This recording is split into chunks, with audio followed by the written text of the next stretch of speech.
अस्सलाम वालेकुम नाज़रीन। अरब मुल्क कुवैत ने 10 साल बाद पाकिस्तानी शहरियों के लिए वीज़ा प्रोग्राम बहाल कर दिया। जी हां, पाकिस्तानी शहरियों के लिए वीज़ा की बहाली का फैसला कुवैत के वज़ीर आज़म शेख सबा खालिदुल हामिदुल सबा और पाकिस्तान के वज़ीर दाखिला शेख रशीद की मुलाकात में हुआ।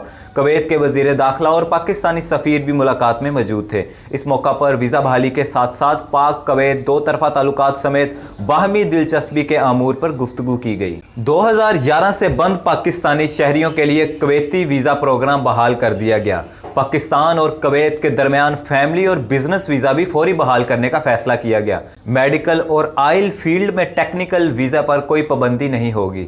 खलीजी ममालिक में रहने वाले पाकिस्तानी ऑनलाइन वीज़ा लेकर अब कुवैत आ सकेंगे।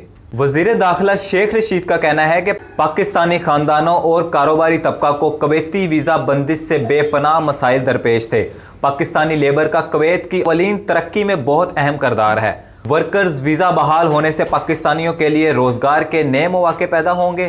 कारोबारी वीज़ा बहाली से दोनों मुल्कों के दरमियान तिजारत बढ़ेगी। जी नाज़रीन, ऐसी हर खबर से बाखबर रहने के लिए हमारे चैनल को लाइक करें, शेयर करें और ज़्यादा से ज़्यादा सब्सक्राइब करें। इसी के साथ अपने मेज़बान वकारियंस को दीजिए इजाज़त। अल्लाह निगहबान।